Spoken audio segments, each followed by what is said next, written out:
Aintrazi and his Sultai Ramp deck. Yes, Sultai Ramp with a main deck copy of Worst Fears. If you know Ali, I know he's been out of the game for a little bit, but we've seen him around quite a bit on the Open Series, Grand Prix, Pro Tours, all that good stuff. He's got some crazy decks, but he likes to ramp and cast big spells.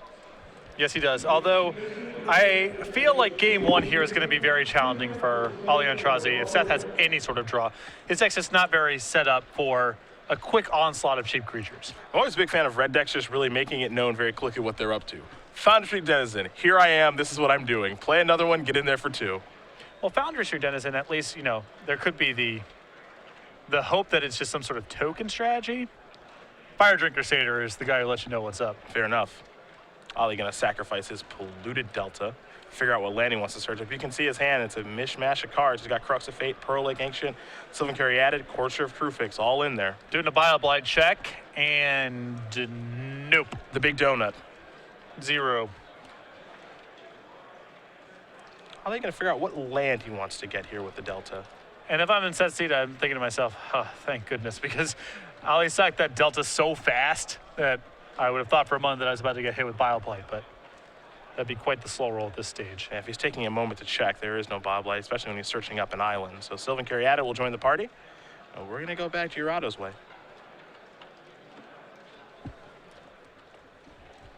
2 Foundry Denizens is how Seth will start his turn. He'll take a draw step here. And we will see what he's up to. Mountain to start. Again, 22 of those in his deck. And none of that hammer hand kind of nonsense. And there is a Hordling Outburst. Someone build a combo deck. 3 goblins are going to come into play. That means a whole bunch of triggers. If you were playing this deck on Magic Online, it likely just crashed. So into the red zone we go. An attack here for 8. 8's a healthy number on turn 3. That's a lot. For a red deck, that's a lot. I mean, this is one of those spots where Ali may have something like Crux of Fate and not be able to get to it. Nope.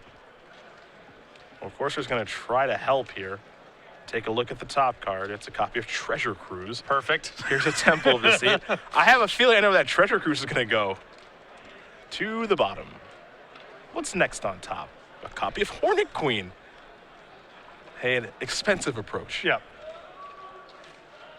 Ali has really filled out the top end of his deck. It's true. It's true. The bottom end's going to need a little bit of help, as he might get run out of the gym here, though he is at 10, with, of course, we're looking to play some defense. There is a mountain.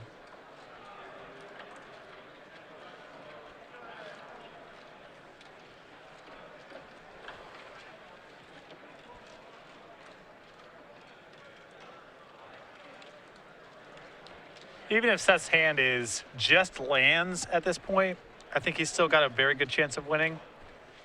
And it's unlikely that his hand is just lands. It does seem rather unlikely, yes. Here is 3 mana. Let's copy Goblin Rabble Master. Foundry Street Denizen works very, very well in this deck. You cast Rabble Master, you get a trigger. You get a Goblin, you get another trigger. It's pretty nice. So you can see what the hesitation here is on Seth's side of the table, is that he is deploying a non-lethal attack and possibly walking into Crux of Fate. Though, perhaps not. It looks like a Stoke the Flame is going to get Courtier off the table. This is a good turn. 3, 6, 7, 8 points of damage.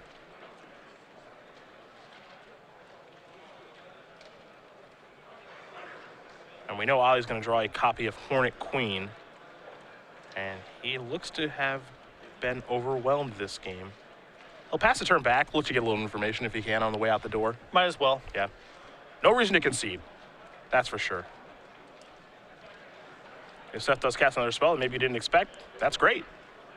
And Ali says, all right, you're not going to cast anything else, I will concede the game. So Seth Giurato is going to win game number 1 here over Ali Aintrazi. Mono Red Aggro up a game here over Sultai Ramp as these two players battle to be the lone at 9-0 to head into competition tomorrow. We'll take a look at the sideboards here, and I'm assuming Ali's got some cheaper spells to bring in. He does have some cheap action here. He's got a copy of Liliana Vest, 2 Drown in Sorrow, 3 Disdainful Stroke, 3 Bioblight, and this War Worker, 2 copies of Ashiok, Kiora, and Ugin the Spear Dragon. So I like the Ashiok here, and I do like the cheap removal, of course, the Bioblights and the Drown in Sorrows. On the other side of things, a Challenger Pyromaster, 2 Searing Bloods, 2 Arc Lightnings, 4 copies of Eidolon, the Great Revel, 2 Wild Slash, 3 copies of Sarkin Dragon Speaker, and then a Temple of Malice to facilitate some of these more expensive spells. Let Seth the board up to a 23rd land. What do we like there for options? The 4 copies of Eidolon, the Great Revel, I like a lot in this matchup, and the 3 copies of Sarkin Dragon Speaker. I think Eidolon is just pretty solid for Seth here. You had to assume Ollie's making his deck a little bit more streamlined. And so Eidolon interacts favorably against the cheaper spells that Ollie has access to. And I think the Sarkins are a good way to top off the curve. See Seth's sleeves there. Those are the Grand Prix New Jersey sleeves. If you were at that fantastic event that was won by Brian Braun doing, you got some of those. But Star City Games, we like to make a bunch of sleeves, and we've got some new ones actually, along with playmats and dice bags here with the Winter Collection here for 2015. Yeah, this is our 2015 Winter Collection. You see the Mammoth, the Fox, the Rat, and the Turtle Witness. Nice. Available in sleeves, playmats, dice bags. You can head over to starcitygames.com/creature collection to get your products today. See, it's a play on Eternal Witness. I know. Do you get it? Yep. Okay, got it. Just want to make sure. Still for me, that rat's kind of cute, but I know that it's up to no good. Who are we kidding with the fox? Just decline. But again, the mammoth. The mammoth is where it's at because it has something in its snout. It looks as though it's celebrating something. Apparently, it's a wand, I've been informed. Okay. That is debatable at best. It looks more of like a flag. That can't be a wand. Dude, I don't know. Look, I can't draw. I'm not. Dude, I don't know. I don't think it's a wand. I'm just saying. I defer to the expertise of those around me. If I'm told it's a wand, that's a wand. That would be me then, and I'm telling you it's not a wand. Well, you already conceded your lack of expertise in this field. That was actually how you weighed into the conversation. You said, I'm no artist, but, et cetera, et cetera. I did do that, didn't I? Yep. Okay. I was sitting right here. I'll work on that. Everyone listening, you can just rewind the tape and go back and listen to yourself if you don't believe me. It's not tape. We're on stream. Sure. Okay. You know what I mean. Okay, we're on stream. If you're going to be facetious, I'll be right back. But rewind the tape is just an accepted idiom. I mean, it doesn't have to be a literal tape. If you said rewind the tape to someone who was 15 right now, they would have no idea what you mean. Which is depressing. It is depressing, but I don't know if that's necessarily the case. I think that's absolutely true. I really do. If we went to someone who's like, I don't know, I would say between like the range of like 15 to 18. If you we don't said think rewind the word tape, they would have no idea what that You don't meant. think the word rewind gets you most of the way there? What are they rewinding? I don't know, man. Nowadays, what are they? I bet there's not even like rewind button. VHSs? I don't know. No, those are collecting dust in their parents' houses. I don't know. There are no tapes to rewind anymore. Sure. We own the tapes that are there to rewind. Us and Blockbuster, we're the only ones with tapes to rewind. It's Blockbuster depressing. can't possibly still exist, does it? So I know they're basically out of business, but you have to imagine there's like one left somewhere, right? They're still just trucking along. For a while, I was living in Irvine, California, which is among the more tech-savvy places you can live in the United States. It's not quite the Bay Area, but there's a whole bunch of that kind of stuff going on. Okay. And there's a Blockbuster there. And I just thought this was the craziest thing, Like, first of all, Blockbuster existing in 2012 is already pure insanity. But the fact that it's in a town where people have, like, I don't know, the internet, it's just really weird to me that would have been a thing that existed. But it did. I've just been informed. We lost one more sponsor. Yep. Blockbuster will not be sponsoring the Open Series. Tough to watch. Or anything else. As it's over. It's all over. It's over. I bet young kids, what do you think they would know more of? Rewind the tape or Blockbuster? Rewind the tape. Because, that's just an expression where if you know the English language, even if you don't know what a tape is, you can probably get to the finish line. Whereas Blockbuster is just super archaic. Yeah. It's a real shame. Yeah. No, that's definitely true. That's my childhood. The Blockbuster where I grew up, it's an auto store now. It's just depressing. Yeah, they turned my favorite diner when I was a kid into a karate studio. Really? Yeah. Yeah, they did. Karate studio, man. That's tough. That's really tough. It's hard to watch. And I came back, when I first saw it, I came back at a time where, I'd left New Jersey for a while and I was in California. I was feeling disconnected from everything, missed being home, didn't feel like I was ever going to fit in. And then, you're driving down the streets you used to know. It's like out of a Springsteen song, man. You're driving down these streets and your favorite diner where you have all these memories, and then it's just a karate studio, but the karate studio just moved in, so the cutout cow that's on the top of the roof is still there, even though it's now a karate studio. There's still the filth that the cow left behind. No, it's like a cardboard cutout, like a billboard cow that they didn't have time to remove yet, so it's just on top of the karate studio. I'm sorry, man. That sounds tough. It really does. Yeah, it was. Temple of Malady is where Ollie's going to begin things. He'll leave the top guard on top, pass the turn back. Seth did have to take a mulligan, though he's off to another quick start here with Fountain Street Tennyson. And I think that Ollie's bringing a lot more to the table here post-board. I mean, he gets to still maintain his top end. He's got no shortage of expensive cards to leave in to try to win the game with, but he just gets access to more cheap removal, which is really what he needs. Here is the Fountain Street Tennyson. It's going to get a little bigger. It's a 3-power creature now. Swift Spear and the Fire Drinker Satyr are the plays here. So I really like this line of play from Seth, because you might be thinking to yourself at home, isn't he just dead to Drown in Sorrow? And the answer is probably, but he's also probably dead if he doesn't cast anything. So he's just got to hope that this is good enough. Now, Ollie, I believe, does have a copy of Drown in Sorrow in hand, and if that's the case, let's not get too greedy. Let's get that stuff off the table. This is good enough. Against an opponent who's mulligan, should be fine. Is that kind of a slow hand? Got a Hero's Downfall over there. I want to clear all this stuff away, and Ali does too. So Drown in Sorrow is here. It's going to kill everything. And Ali already knows the top card of his deck. He's happy with it, so we'll go back to Seth. Perhaps it's Rabble Master time? Yes, sir. Not a bad follow-up. Not at all. Though the Hero's Downfall in Ollie's hand will be able to take care of that, and then Ollie's just got to worry about the Goblin token. Yeah, I think Ollie's going to be able to weather the storm here. He's got a lot of power in his hand, too. Doesn't even necessarily have to kill the Rabble Master this turn. He can simply deploy Corsair Crewfix. The tokens don't mean that much, and you kill the Rabble Master the following turn.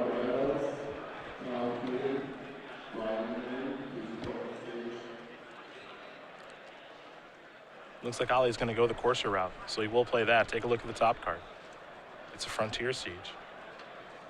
Seth's going to take a look and wants to make sure he knows exactly what that one does. We've seen it quite a bit from BBD, CVM, Todd, and Brad this weekend in their ramp strategy. And depending on how things break here, you actually may see the Dragon mode here, even though I'm sure it's mostly for the con mode. Ollie with Hornet Queen in hand, so he's got the combo potentially.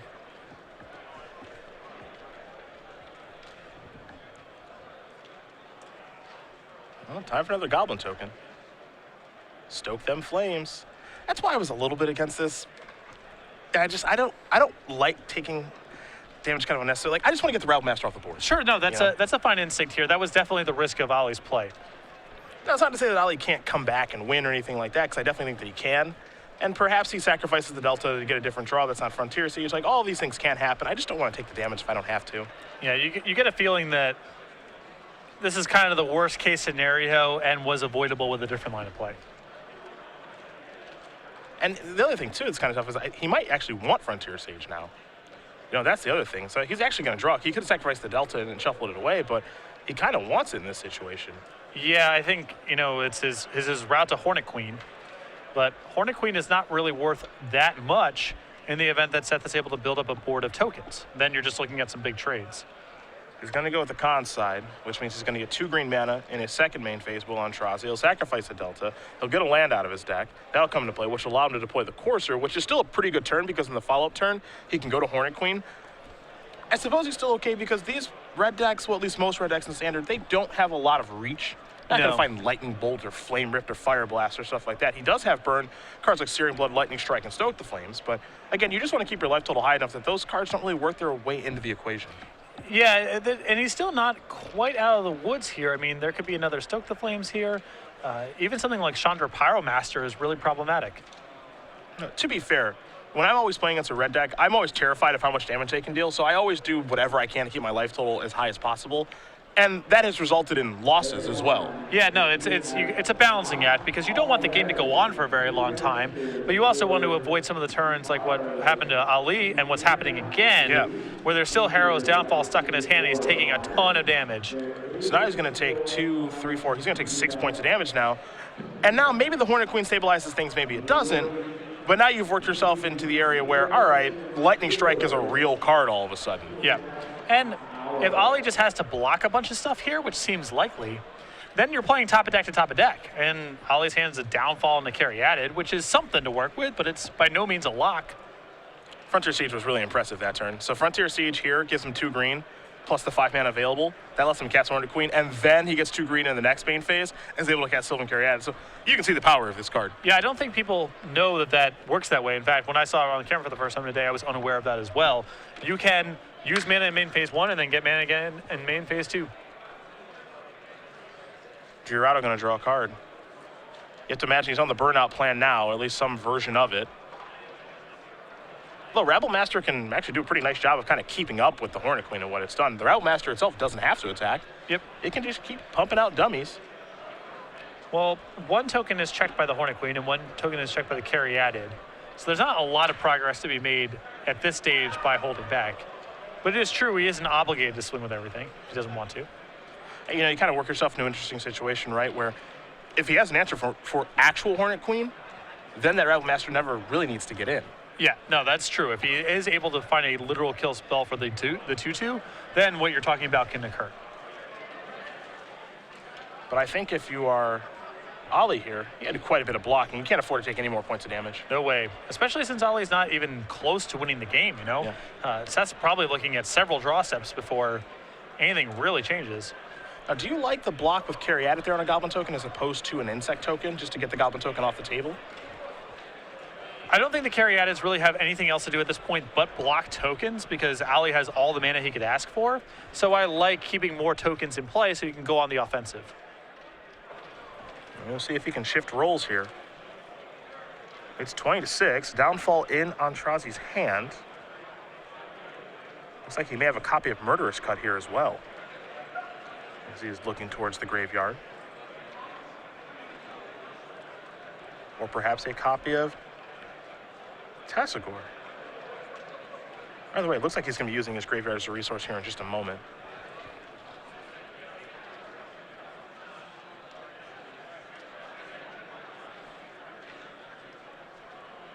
And he's got quite a few delve spells in his deck here, so he doesn't want to fire off his graveyard for no reason. We can't forget about the 2 green mana that the Frontier Siege will produce as well. Yep. I think he may have briefly forgotten that he was going to get that mana. Yes, it is Tasigor. So the 4/5 has arrived.